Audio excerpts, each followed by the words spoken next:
14 రీళ్లు బాగా పనిచేసినరా. Good afternoon. ఏంటి? కూర్చోండి. ఓకే కూర్చోండి. మీకు 14 రీళ్లు థియరీ సరిపోదరా, ఒక్క రీలైనా ప్రాక్టికల్స్ చేయించాలి. అందుకే ఈ రోజు మీకు 3 ప్రముఖ వ్యక్తుల్ని పరిచయం చేయబోతున్నాను. వాళ్ళని చూసిన తర్వాత నేను మీకు దేవుళ్ళగా అంటాను. కానీ రోల్ నెంబర్ 1, 2, 3.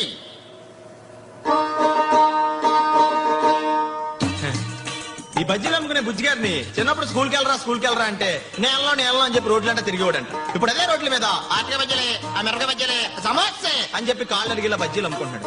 అదే రోజులో చదువుకుంటే 5 స్టార్ హోటల్ మేనేజర్ అయ్యేవాడు. చదువుకోక ఈ వైట్ అండ్ వైట్ కాలేజీలో చదువుకునే రోజుల్లో లైబ్రరీలో పుస్తకాలు అమ్మేసి అమ్మాయిని బైకుల మీద కూర్చోబెట్టి రోజంతా తిరిగేవాడు. ఇప్పుడు రోజంతా కోర్టులో చేతులు కట్టుకుని ఆ వెంకట్రావు అంటున్నాడు. అదే బాగా చదువుకుంటే ఆర్డర్ ఆర్డర్ ఆర్డర్ అనేవాడు. చదువుకోక ఇంకా అప్పారావు గారు మీ ఏజ్ లో ఉండగా చదువుకోమంటే చదువు మానేసి విపరీతంగా సినిమాలు చూసేవారు. ఇప్పుడు అదే సినిమా హాల్ బయట రోడ్లు, సినిమా హాల్లో మరుగుదొడ్లు కడుక్కుంటున్నారు. అదే బాగా చదువుకుంటే మున్సిపల్ కమిషనర్ అయ్యేవాడు. చదువుకోక ఇది పరిస్థితి. ఏంటి మీ ముగ్గురు తలెత్తి కూర్చున్నారు? మీకు ఇంకా అర్థం కాలదా? ఏమైనా డౌట్స్ ఉంటే అడగండి. సార్, మీకు ఎల్వి ప్రసాద్ గారి గురించి తెలుసా? ఆయన గురించి ఎవరో తెలీదు. ఆయన పెట్టిన ఇన్స్టిట్యూట్లు తెలుసు, ల్యాబ్లు తెలుసు, స్టూడియోలు తెలుసు, ఆయన గొప్ప దర్శకులని తెలుసు. ఆయన ఏం చదువుకుని అంత గొప్పవారయ్యారు సార్? సార్, మీకు పుల్లారెడ్డి స్వీట్స్ పుల్లారెడ్డి గారు తెలుసా? నాకు తెలియపోవడం ఏంటి, ఆంధ్రాలో అందరికీ తెలుసు. అమెరికాలో కూడా ఆయన స్వీట్లు ఫేమస్. మరి ఆయన ఏం చదువుకున్నారనండి అంత ఫేమస్ అయ్యారు?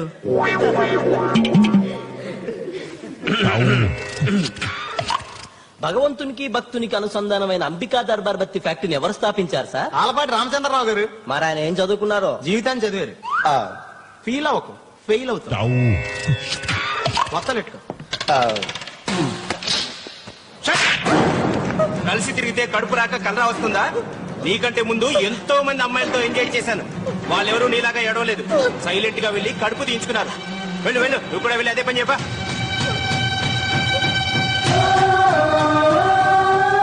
నాకు ఎన్ని కార్లున్నా బైక్ మీదే కాలేజ్కి వస్తాను. ఎందుకు తెలుసా?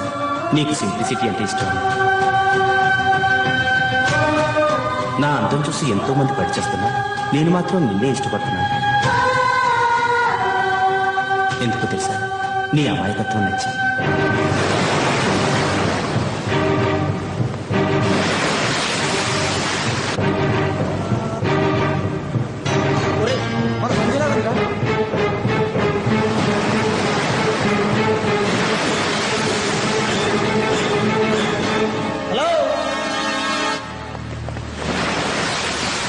నువ్వెందుకు చచ్చిపోవాలనుకుంటున్నావు మాతో చెప్పావనుకో, మా సొంత ఖర్చులతో పోస్టర్లు వేసి పబ్లిసిటీ చేస్తాం.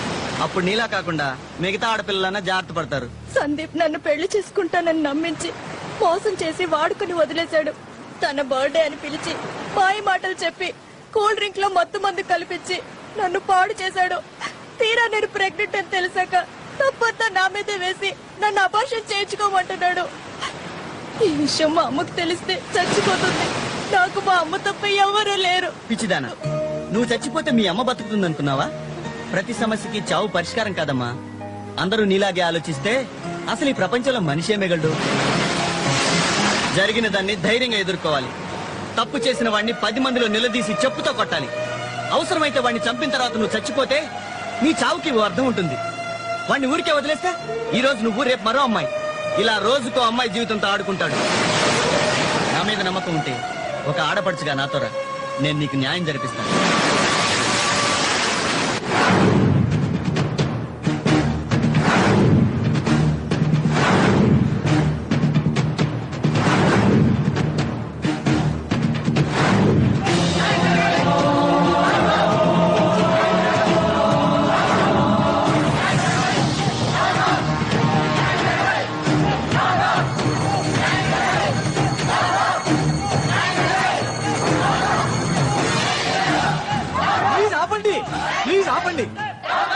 బాలు, మీరు ఇలా ఆవేశపడితే లాభం లేదు.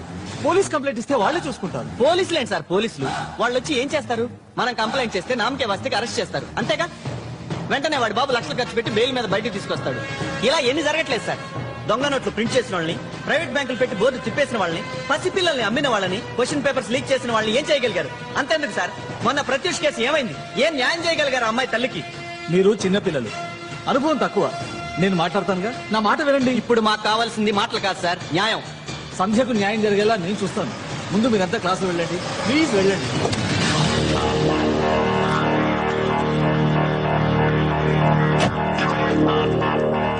ఒరే బాలు బాలు బాలు, నీలో మంచి రాజకీయ నాయకుడు కనిపిస్తున్నాడు రా. అస్సాంలో ప్రఫుల్ల కుమార్ మహంతిలా స్టూడెంట్స్ నుంచి డైరెక్ట్ గా సీఎం అయిపోదామని స్కెచ్చా? షడప్! ఎక్కువ మాట్లాడామంటే పళ్ళు రాల కొడతాను. వీళ్ళమ్మ కష్టపడి మిషన్ కుట్టి ఆ అమ్మాయిని చదివిస్తుందిరా. ట్రాప్ చేసి మోసం చేయడానికి నీకు మనసలా వచ్చిందిరా రాస్కల్. ఏం బాబు, దీన్ని నేను ట్రాప్ చేశానా? ఇదో పెద్ద దీని ఒంటి మీద ఎన్ని పుట్టు మచ్చలున్నాయో, ఎన్ని పెట్టుడు మచ్చలున్నాయో మా ఫ్రెండ్స్ అడుగు చెప్తారు. ఏయ్, ఏం కూసావురా? ఏయ్, చంపేస్తారా రేయ్? ఏయ్, ఏయ్, బాలు! ఏయ్, నా మాట విను. ఏయ్, బాలు! బాలు, ఏంటిది? రేయ్, డబ్బు పలుకుబడి ఉన్నవాడిని నేను తలుచుకుంటే ఏదైనా చేయగలను. నాతో పెట్టుకోకు. ఏయ్, ఏంట్రా నీ బోడి పలుకుబడి? నీకు డబ్బు ఉంటే మాకు దమ్ముంది, నీకు పొలిటికల్ సపోర్ట్ ఉంటే మాకు మోరల్ సపోర్ట్ ఉంది. This is too much. Hold your tongue.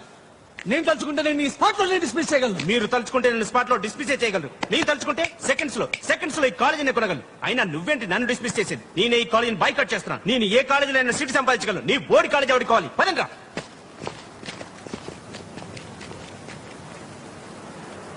సంధ్యకి న్యాయం చేద్దాం అనుకుంటే రివర్స్ అయి వాడే కాలేజ్ ని బాయ్కాట్ చేసి వెళ్ళిపోయాడు. ఇప్పుడు ఏం చేద్దాం? వాడెక్కడికి పోతాడు? నడి రోడ్డుకి రప్పిస్తా. అనుకున్నది సాధించలేకపోవడం మా వంశంలోనే లేదని మా బాబాయ్ తొడగొట్టి చెప్పాడు. నేను చిటికేసి చెప్తున్నా, దీని పవర్ ఏంటో 24 hours లో చూపిస్తా.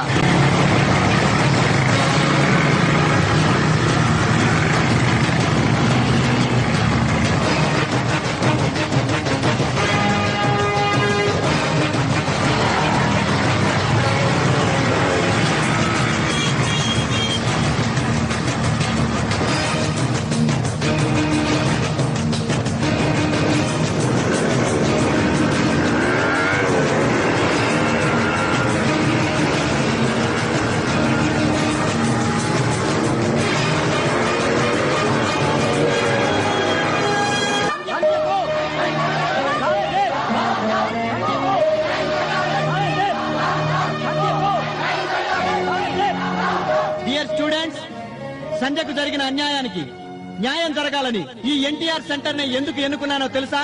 ప్రతి ఇంటి ఆడపడుచుకి ఒకరో ఇద్దరో అన్నలుంటారు. కానీ తెలుగు జాతి ఆడపడుచులందరి చేత అన్నా అని పిలిపించుకున్న ఈ మహానుభావుడి నీడలో న్యాయం జరుగుతుందని మా ఆశ. సెంటర్ లో ఈ మీటింగ్ ఏంటి? పర్మిషన్ ఉందా? ఇది బిజీ సెంటర్ కాదు, ధర్మానికి సెంటర్. అయినా ఇది మీటింగ్ కాదు, ప్రొటెస్ట్. మీ మూలంగా సిటీ అంతా ట్రాఫిక్ జామ్ అయింది. ముందు క్లియర్ చేయండి. చెప్పాంగా, చెయ్యం. ఏదైనా ప్రాబ్లం ఉంటే స్టేషన్ కి వచ్చి తెలుసుకోండి. పదండి. హ, ఆయనే ఉంటే తెల్ల చీరతో పనేంటని మీ పోలీసులు న్యాయం చేసేట్లయితే వీధుల్లో ఎందుకు పడతాం? మీ దాకా వస్తే న్యాయం జరగదని అన్నగారి విగ్రహాన్ని ఆశ్రయించాం. ఆ చేయి చూసారా?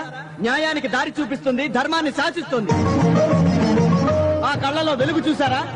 ఆడపడుచులకు అండగా ఉంటానని ధైర్యం చెప్తోంది. ఇంతకీ ప్రాబ్లం ఏంటి? కోటేశ్వరరావు గారు అబ్బాయి ఈ అమ్మాయిని ప్రేమించాను, పెళ్లి చేసుకుంటాను అన్నాడు. పెళ్లైన తర్వాత గడపాల్సిన హనీమూన్ ని పెళ్లికి ముందే గడిపేశాడు. తీరా పిన్ పాయింట్ దగ్గరకు వచ్చేసరికి టేబుల్ టర్న్ చేశాడు. ఈ విషయం తేలేదాకా ఎన్ని రోజులైనా ఈ పోరాటం ఇక్కడే ఇలాగే సాగుతుంది. ఈ విశాఖ మరో మణిపూర్ అవుతుంది. అందుకే ఈ ఇష్యూని ఇక్కడితో ఆపదలుచుకోలేదు. స్టేట్ మొత్తంలో ఉన్న మా స్టూడెంట్ యూనియన్స్ అన్నిటినీ ఏకం చేస్తాం. అతని పరిశ్రమలన్నీ స్తంభింపజేస్తాం.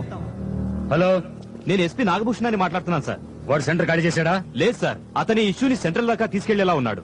మ్యాటర్ సెంటర్ దాకా వెళ్తే నా లైఫ్ కి ఎఫెక్ట్ అయ్యా. ఇప్పుడే కురాన్ని తీసుకొస్తున్నాను, మీరు అక్కడే ఉండండి. ఆగండి ఆగండి ఆగండి ఆగండి ఆగండి ఆగండి ఆగండి. రై దారా రై, వెళ్ళి సారి చెప్పి కాళ్ళ మీద పడు. ఇప్పుడు మాకు కావాల్సింది సారీ చెప్పడాలు, కాళ్ళ మీద పట్టాలు కాదు. అలా అయితే నిన్ననే ఆ పని కాలేజీలోనే చేయించుండేవాళ్ళం. అంతేగాని ఈ ఆదర్శమూర్తి సెంటర్ ని ఎన్నుకునేవాళ్ళం కాదు. అయితే ఇప్పుడు ఏమంటారయ్యా? కొడతారా? కొట్టండి. కొట్టడం కాదు, ఈ పోలీసుల ముందు, అందరి విద్యార్థుల ముందు, ధర్మానికి ప్రతీకైన ఈ అన్నగారి విగ్రహం ముందు వాళ్ళిద్దరికి పెళ్లి జరిపించాలి. ఏంటయ్యా ఏం మాట్లాడుతున్నావు? నేనెవరో, నా స్టేటస్ ఏమిటో తెలిసే మాట్లాడుతున్నావా? ఈ బుద్ధి మీ వాడు ఐ లవ్ యూ చెప్పక ముందుండాలి. ఆ అమ్మాయిని సినిమాలకి, షికార్లకి తిప్పక ముందుండాలి. ఇప్పుడు ఇక్కడ జరగబోయే ఈ పెళ్లి తప్పు చేసే ప్రతి ఒక్కరికి గుణపాఠం కావాలి. కమాన్, టేక్ ఎ డెసిషన్ ఇమిడియట్లీ. కొంచెం టైం ఉంది, ఆలోచించి చెబుతాను. Nothing doing. స్పాట్ లో పెళ్లి జరిపించకపోతే మా యూత్ పవర్ ఏంటో చూపిస్తాం. మీ ఫ్యాక్టరీలను మూయించేస్తాం. మీ ఫైనాన్స్ కంపెనీలను క్లోజ్ చేయిస్తాం. మీ రాజకీయ పలుకుబడిని రోడ్డుకి ఈడుస్తాం. మా స్టూడెంట్స్ తలుచుకుంటే ప్రభుత్వాలే కూలిపోతాయి. ఆఫ్టర్ ఆల్ బిజినెస్ మ్యాన్ వి. నువ్వెంత? మీరు కోరినట్టే వాళ్ళిద్దరికి ఇప్పుడే ఇక్కడే పెళ్లి జరిపిస్తాను, సరేనా? నేను పెళ్లి చేసుకోను. వాళ్ళు రాలకొడతాను డాస్కి. చేసిన విధ పనంతా చేసి ఇప్పుడు కాదంటావా? ఇప్పుడు నువ్వు అమ్మాయిని పెళ్లి చేసుకోకపోతే ఉన్నాస్తులని పోగొట్టుకుని రోడ్డు మీద అడుగు తినాల్సి వస్తుందిరా. ఆ కుర్రాన్ని చూస్తే అన్నంత పని చేసేలా ఉన్నాడు. అందుచేత నోరు మూసి నొప్పుకో. బాబు, దండలు తెప్పించండి.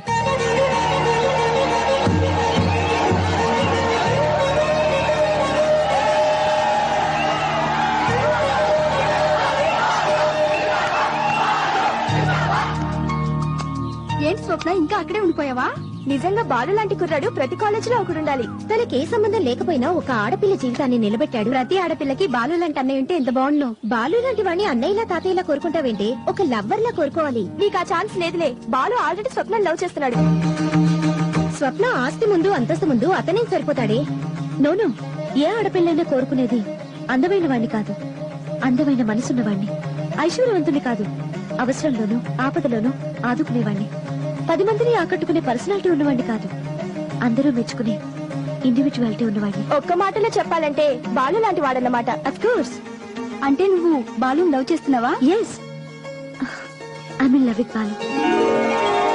హలో బాలు, నువ్వు తొందరగా కైలాసగిరికి వచ్చేయ్. నీకు గుడ్ న్యూస్ చెప్పాలి. బాలు! బాలు! బాలు!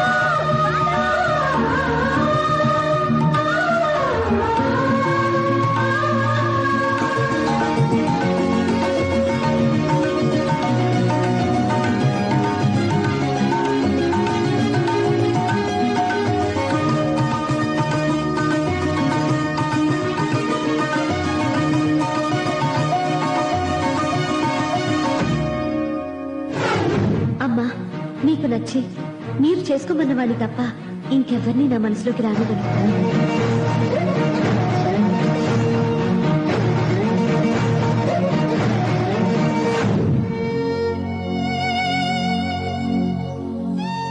ఏదో గుడ్ న్యూస్ చెప్తానని అలాగిపోయావేంటి?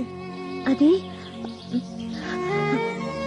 అది ఆ రోజు నీ ఫ్రెండ్ విషయంలోనూ ఈరోజు సంజయ్ విషయంలోనూ అందరూ నీ గురించి గొప్పగా మెచ్చుకుంటుంటే నేను హ్యాపీగా ఫీల్ అయ్యాను. నిజంగా నువ్వు హీరో ఆఫ్ ద కాలేజ్. ఏదో చెప్పాలని వచ్చి ఏదో మాట్లాడుతున్నావు కదూ? అదేం లేదు, కాలేజ్ అంతా నీ గురించి మాట్లాడుతూ ఉంటే థ్రిల్ గా ఫీల్ అయ్యి అది చెప్పడానికే వచ్చాను. I really like you. No no no no, you want to say something else. లేదు, నిజంగా ఐ లైక్ యూ చెప్పడానికే వచ్చాను. నిజంగా అది చెప్పడానికే వచ్చావా? ఏది ఆ మాట నా కళ్ళలోకి సూటిగా చూసి చెప్పు.